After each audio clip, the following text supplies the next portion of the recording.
was in 5th grade when this incident happened. It was a ghostly experience, and it happened at night. If you feel scared after reading this story, it's not my fault. Read at your own risk. Our house had 2 ponds, which were leased to us at that time. Many fish were cultivated in those ponds, and for that purpose, fry, baby fish, were released into the water. That day, it had been drizzling lightly. Since our ponds were next to farmland, there was a traditional way of bringing local fish into the ponds. In villages, such ponds are often connected to nearby fields by small channels so that excess water can flow into the fields.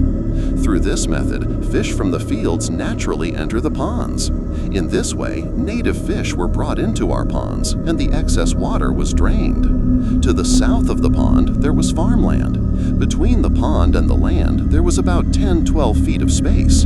During the day, it felt somewhat dark and eerie. The reason was a cluster of bamboo bushes by the edge of the land. Right next to it was a graveyard.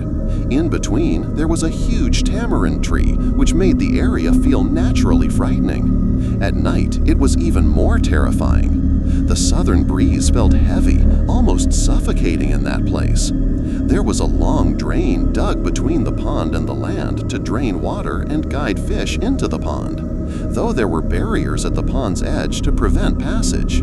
Anyway, in the evening, my father and one of my uncles went to open the water channels so that the water could flow out because it had rained slightly that day.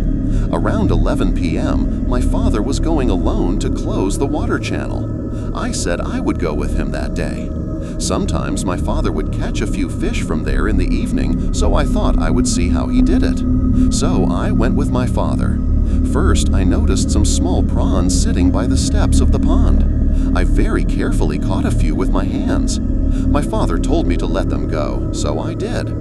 Then we moved further, with my father holding a light. I saw a fish coming from the land into the pond. I told my father I would catch it. He told me to go ahead. As it came closer to the pond and got trapped in the net, I caught it. I held the fish in my hand for about 2 minutes, standing quite far from the water so it wouldn't fall back in. My father was holding the light. Suddenly, the fish slipped from my hands and fell to the ground, but it did not fall into the water. The light shone right on it, but after that, it was gone. I got a little scared and kept looking around. My father noticed it too. Suddenly, the wind started blowing very strongly, but nothing was moving except the bamboo bushes. Seeing this, my father held my hand and started walking straight home without saying a word. I asked him many times why we were leaving. We hadn't caught the fish. He said nothing. Only when we reached the house, he said, the fish went back into the water. Since that night, I have felt uneasy. Why did my father act like that? I also felt scared thinking about that situation. A few days later, when my little aunt came, she shared similar experiences, and I realized the fish in my hand wasn't a fish at all. When I understood that, I got goosebumps. My father then admitted that it wasn't a fish in my hand that night, which is why we didn't see it afterward. Honestly, I don't know how much of it was real, but I remember that night vividly. We never went near that place at night again. In my opinion, such things happen more often in villages. I've also heard that incidents like this often happen in the guise of fish. This story is entirely true and happened to me. Some similar events also happened with my father, which I learned from him. I will share another part of this story in the future.